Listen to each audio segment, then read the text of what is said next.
Hi guys, welcome to M review talks. నేను ఈరోజు 3 BHK movie first day first show చూసా. ఒక నార్మల్గా అనిపించిన ఈ స్టోరీ ఫుల్ ఎమోషనల్ ఎక్స్పీరియన్స్ ఇచ్చింది. సో ఈ మూవీ గురించి షార్ట్ అండ్ స్వీట్గా ఎక్స్ప్లెయిన్ చేసే ముందు మన ఛానల్ని ఇంకా సబ్స్క్రైబ్ చేసుకోకపోతే ఇప్పుడే చేసేసుకోండి. ఇక స్టోరీ విషయానికి వస్తే ఈ మూవీ మొదట్లో చాలా నార్మల్ అండ్ స్లోగా స్టార్ట్ అవుతుంది.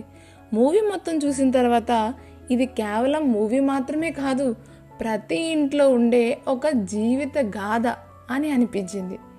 రియల్ లైఫ్లో మిడిల్ క్లాస్ ఫ్యామిలీలో ఎలా ఉంటుంది, వారు ఫేస్ చేసే ప్రాబ్లమ్స్ని చాలా రియలిస్టిక్గా డైరెక్టర్ శ్రీ గణేష్ గారు ఒక సింపుల్ కాన్సెప్ట్ని తీసుకొని ఒక ఇంట్రెస్టింగ్ మూవీగా మార్చేశారు. ఈ మూవీలో బెస్ట్ పార్ట్ ఏంటంటే సిద్ధార్థ్ పర్ఫార్మెన్స్. సిద్ధార్థ్ గారు నార్మల్గానే చాలా బాగా యాక్ట్ చేస్తారు, అది అందరికీ తెలిసిందే.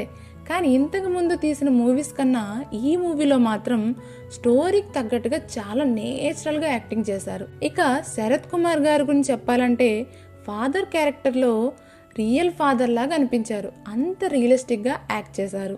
దేవయాని, మీతా రఘునాథ్ అండ్ చైత్ర వంటి నటులు వారి యొక్క క్యారెక్టర్లో కీలక పాత్ర పోషించారు. వీళ్ళందరినీ చూస్తుంటే రియల్ ఫ్యామిలీ లాగా అనిపించింది. మొత్తానికి చెప్పాలంటే ఈ మూవీ చూసాక ఒక్కొక్క ఫ్యామిలీకి ఒక్కొక్క స్టోరీ ఉంటుంది. ప్రతి మిడిల్ క్లాస్ ఫ్యామిలీకి ఈ స్టోరీ తప్పకుండా కనెక్ట్ అవుతుంది. నాకైతే నా స్టోరీ లాగే అనిపించింది, అంత రియలిస్టిక్గా ఉంది. మీరు కనుక థియేటర్లో చూస్తే డెఫినెట్గా మీకు కూడా అలాగే అనిపిస్తుంది. మీరు ఆల్రెడీ ఈ మూవీ చూసినట్లయితే మీకేమనిపించిందో కింద కామెంట్స్లో తెలియజేయండి. ఇంకా చూడకుంటే తప్పకుండా చూడండి.